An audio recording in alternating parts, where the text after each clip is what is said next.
No, my Lord, too. What you said. Shut up, what? Me? That's it. Me? Trying to set me up good right now. She been all that long. She been all that long.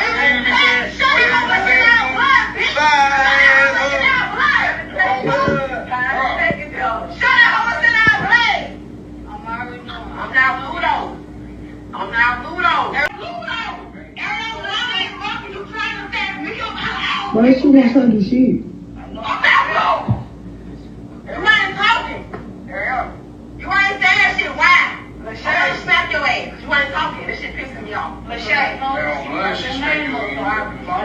Right now, a major update in a shocking and difficult murder case. All 8 suspects in the Mahogany Jackson killing will now face the death penalty. Now, she's the young mother who was kidnapped, tortured, and murdered. And tonight, her mother tells us she believes all of those suspects deserve whatever they get. Y'all hoes already know. But y'all gonna stop fucking with me, bitch. I fight real good. Let me see y'all do. Ooh, tell that little bitch stop cloud chasing.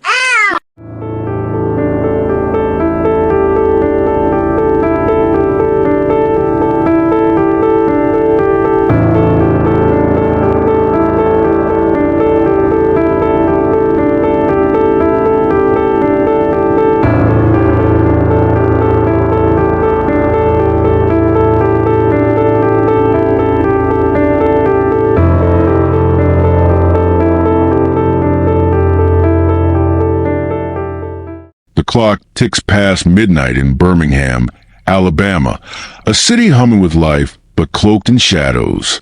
In the early hours of February 25th, 2024, a young mother's phone lights up with a desperate plea.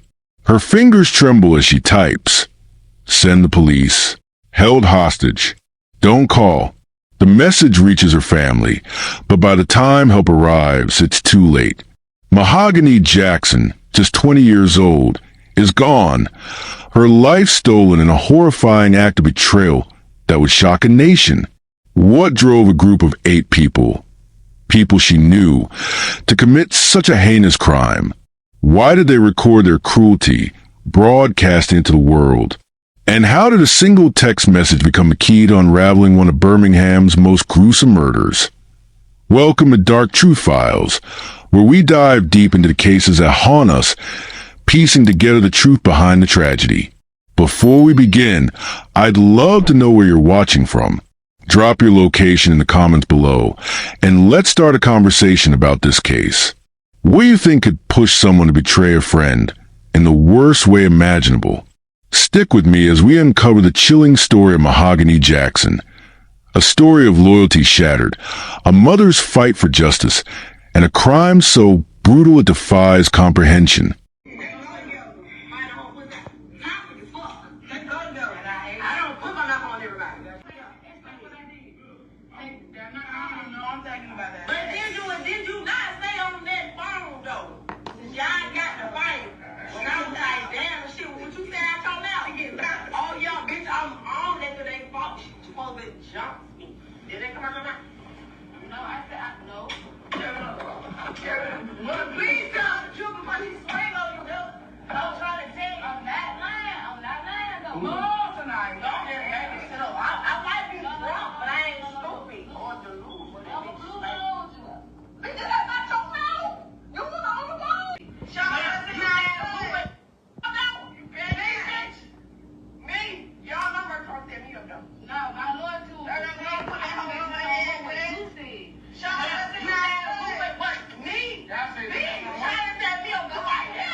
Why she want her to shoot? I'm not wrong. You ain't talking.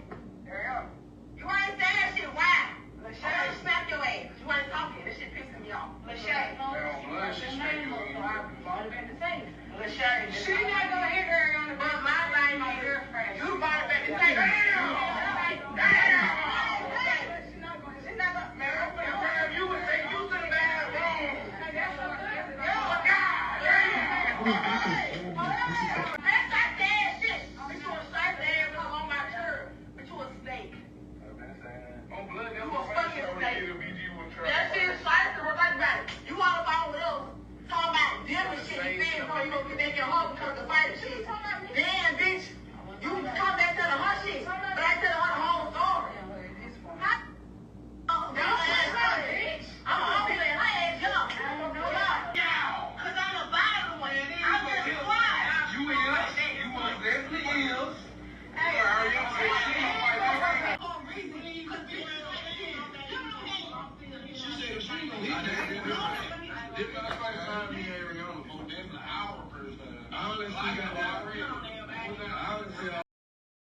Mahogany Jackson was more than a name in the headlines.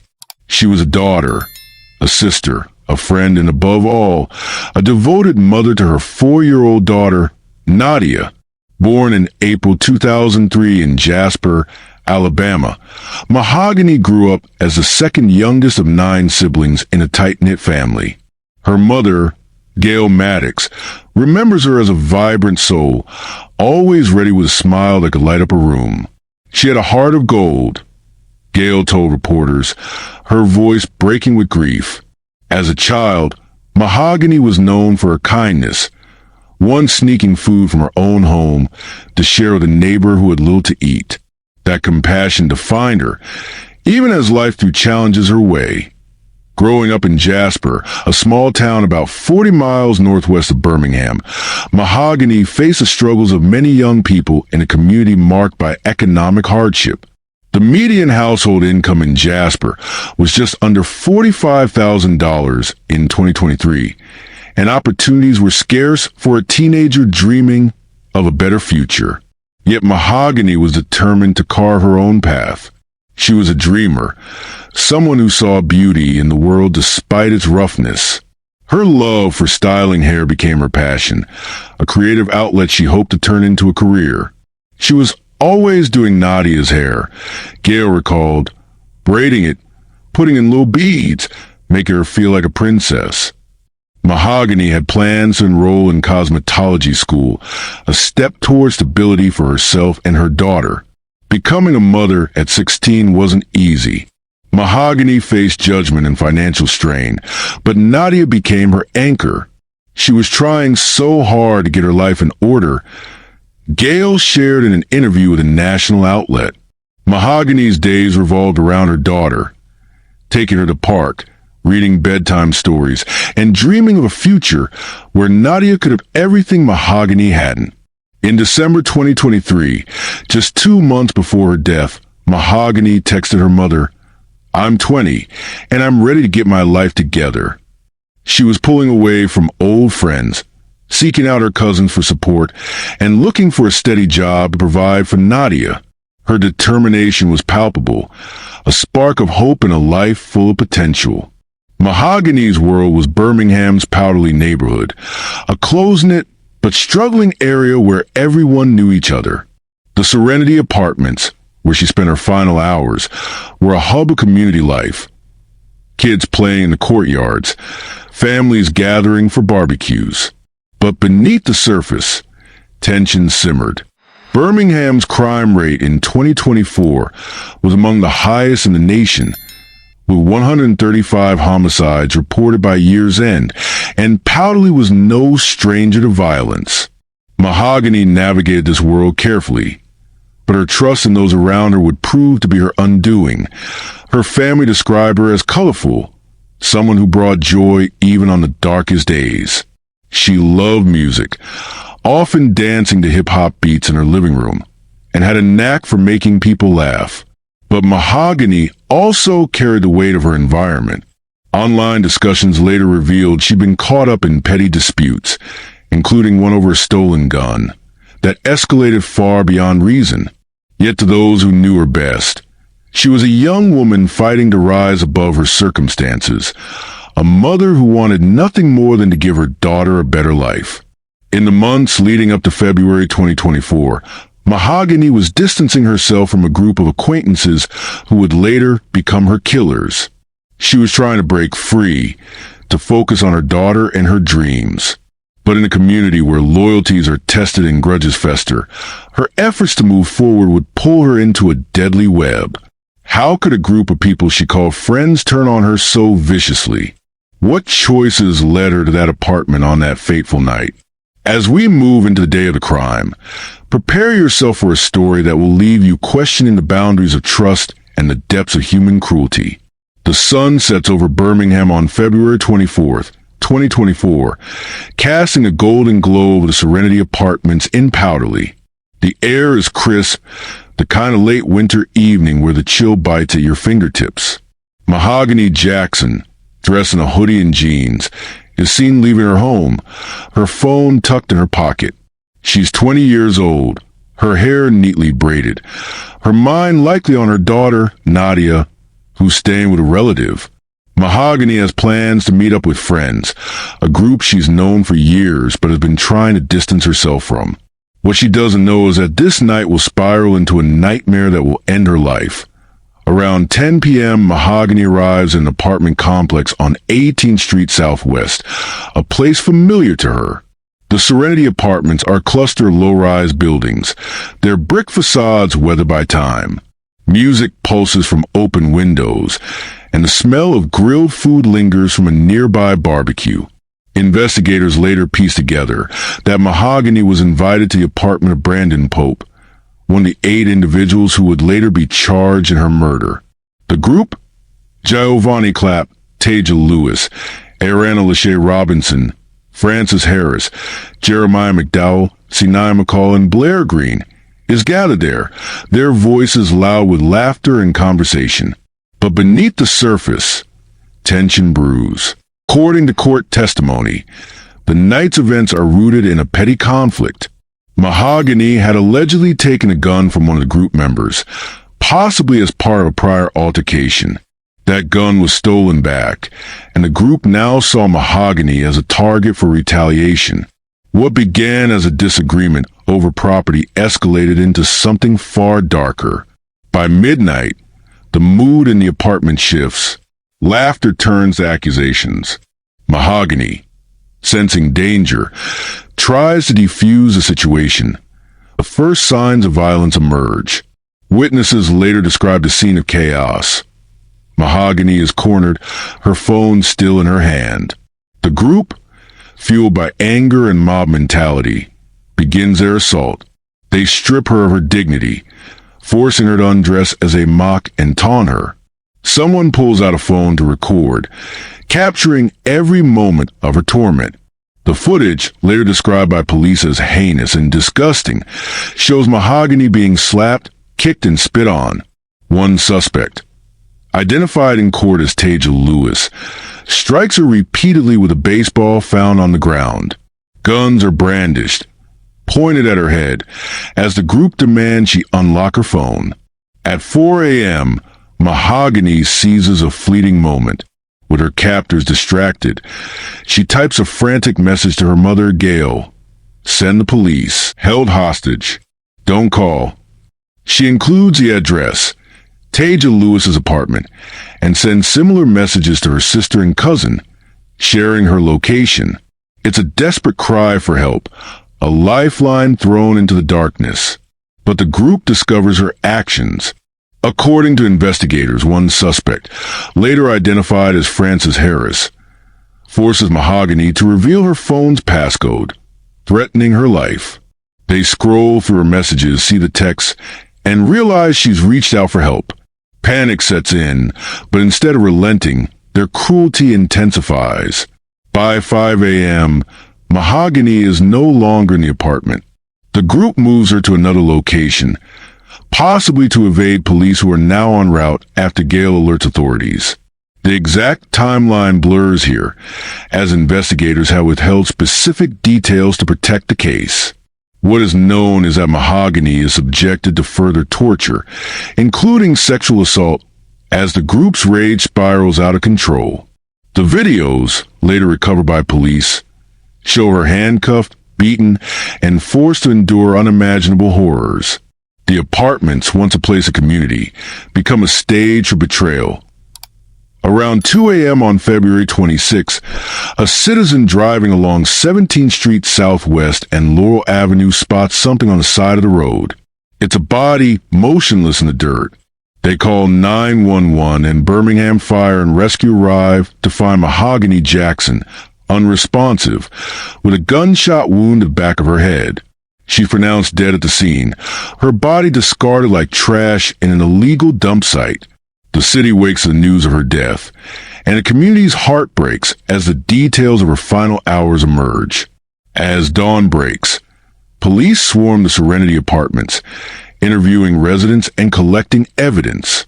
The text Mahogany sent becomes a critical lead, pointing them to Taja Lewis's apartment. Within hours, they identify the group of 8, all known to Mahogany, all now suspects in her murder. The videos, shared brazenly on social media, become a double-edged sword. Evidence of their guilt, but a source of agony for Mahogany's family, who begged for the clips to stop circulating. How could a night that started with friends end in such brutality? As we move to the suspects and their motives, one question looms. What drove these 8 people to cross a line for which there was no return? 8 names now stand at the center of Mahogany Jackson's murder.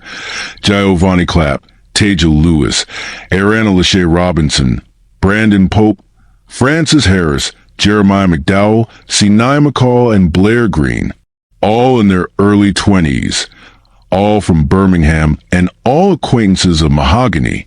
They weren't strangers lurking in the shadows. They were people she knew, people she trusted enough to spend time with that night.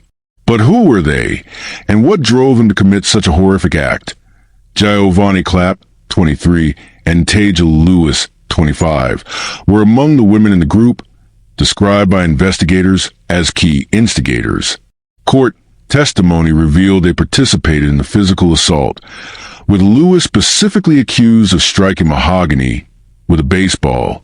Ariana Lachey Robinson, 22, and Sinai McCall, 24, were also part of the group, their roles captured in the chilling videos.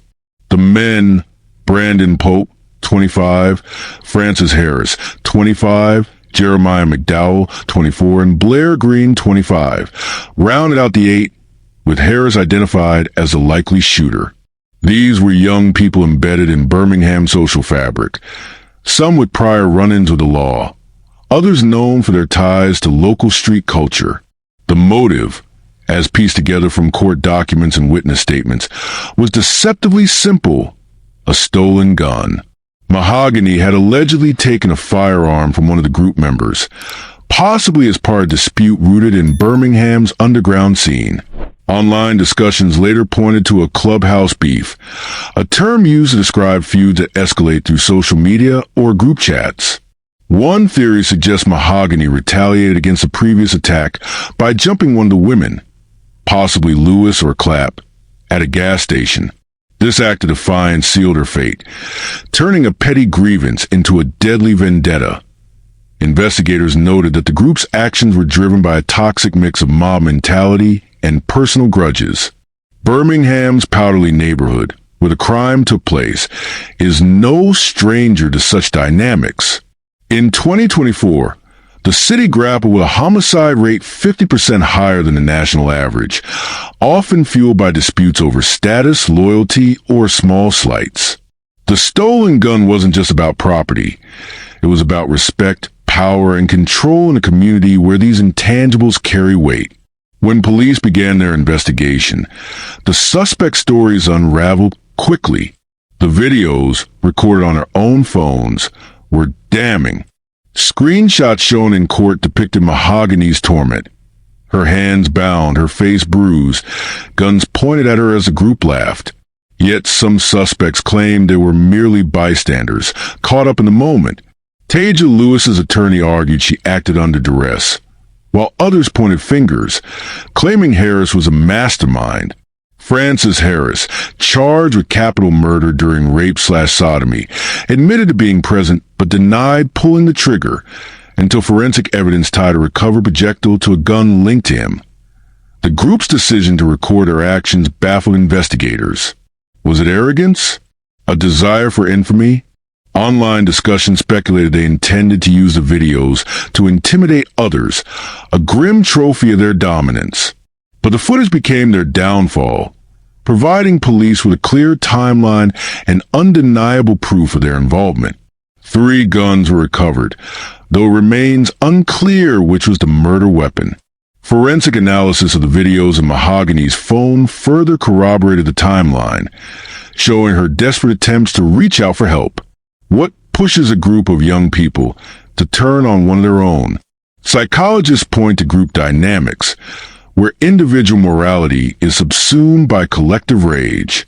In Birmingham, where economic disparity and systemic inequality breed resentment, small conflicts can escalate into violence.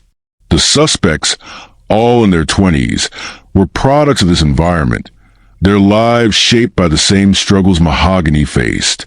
Yet something snapped that night, a combination of perceived betrayal, the thrill of power, and the dehumanization of their victim. The video suggests a chilling detachment, as if Mahogany's suffering was entertainment. But not all evidence aligned perfectly. Defense attorneys argued the lack of physical evidence tying some suspects directly to the murder weapon or the fatal shot. Could some have been coerced by others? Were there unspoken hierarchies within the group? These questions lingered, creating a web of doubt that would fuel the investigation's next phase. As we approach a shocking twist, ask yourself, how far can loyalty stretch before it breaks?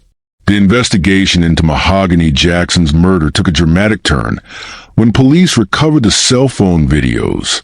These weren't grainy, fleeting clips, but detailed recordings of hours of torture, shared brazenly on social media platforms. Birmingham Police Chief Scott Thurman called them a pivotal piece of the investigation, but their public spread was a nightmare for Mahogany's family. Gail Maddox pleaded online for people to stop sharing the footage, each view a fresh wound. "They showed my daughter no mercy," she said in court, her voice trembling. The videos not only confirmed the suspect involvement, but also exposed the depth of their cruelty, sparking outrage across Birmingham and beyond. By March 2024, forensic analysis provided new clarity. A projectile recovered from Mahogany's body during her autopsy was matched to a gun linked to Francis Harris, strengthening the case against him as a shooter. DNA evidence, still being processed as of February 2025, further tied the suspects to the crime scene. The recovery of 3 guns raised questions. Was one the murder weapon, or were others used to intimidate Mahogany? Investigators also analyzed Mahogany's phone, confirming the timeline of her texts and the moment the suspects discovered her plea for help. This evidence transformed the case from a missing persons report to a capital murder investigation within 48 hours.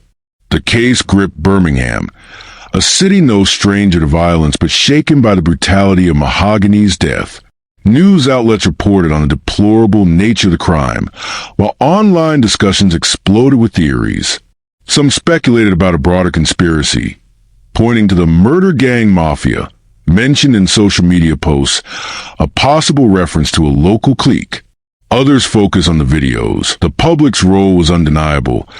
Community tips led to the rapid arrest of all 8 suspects, a testament of Birmingham's resolve to seek justice. But the video's circulation sparked a darker debate. Why were they shared so widely? Reporters noted a voyeuristic fascination, with some users treating the footage as entertainment rather than evidence of tragedy. This led to calls for stricter regulations on social media platforms, as Mahogany's family endured the pain of seeing her suffering go viral.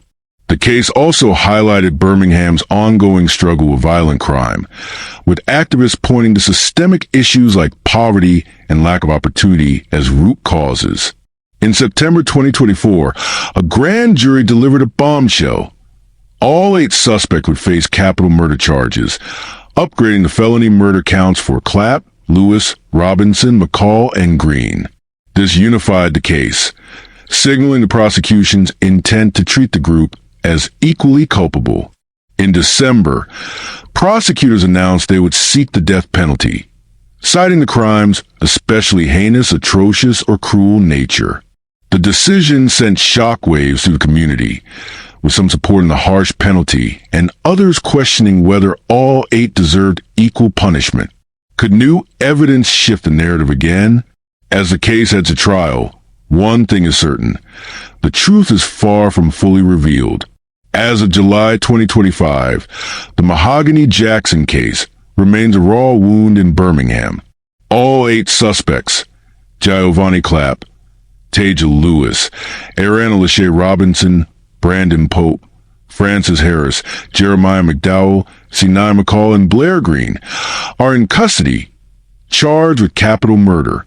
A pretrial hearing on February 18, 2025, introduced new DNA evidence, though details remain under wraps. The next hearing is set for April 28, 2025, with a jury trial to follow. Prosecutors are unwavering in their pursuit of the death penalty, a decision Mahogany's mother, Gail, supports. They laughed when they tortured her, she told reporters. The world would be better without them. Yet questions linger. Was Francis Harris the sole shooter, or did others play a more active role? Could the group's mob mentality excuse some from the harshest punishment?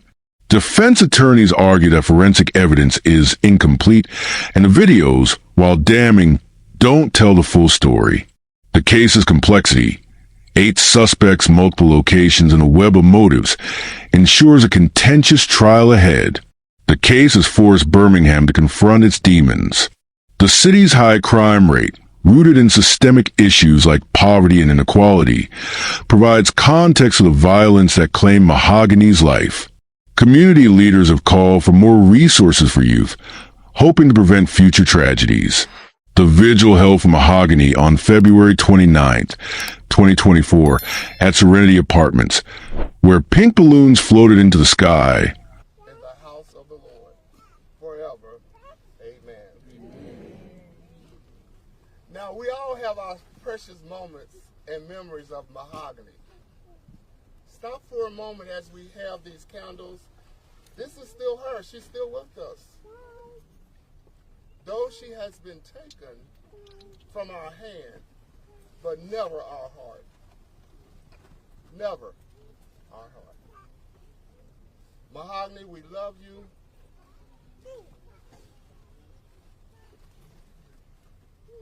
Please be with us, God, as we release these balloons as a token of our love for her. Letting go, but yet holding on. We love you. Love can keep us together. 1, 2, 3. Long live Mahogany. We love you. Was a moment of unity, but also a reminder of the work left to do. Mahogany Jackson was more than a victim. She was a young woman with dreams of becoming a stylist, a mother who lived for her daughter's smile, a daughter whose compassion touched everyone around her. Her life was cut short, but her legacy endures through Nadia, now 4, who will grow up knowing her mother's love through the stories her family tells. Gail Maddox vows to fight for justice, ensure Mahogany's name is remembered not for her death, but for the light she brought to the world. As we close this chapter, I ask you, what do you think drove these 8 people to betray Mahogany so brutally? Could anything have stopped this tragedy? Drop your thoughts in the comments, and let's keep this conversation going. If you want to stay updated on the Mahogany Jackson case or explore more stories like this, hit that subscribe button and ring the bell. For Mahogany, for Nadia, and for justice, let's keep shining a light on the truth.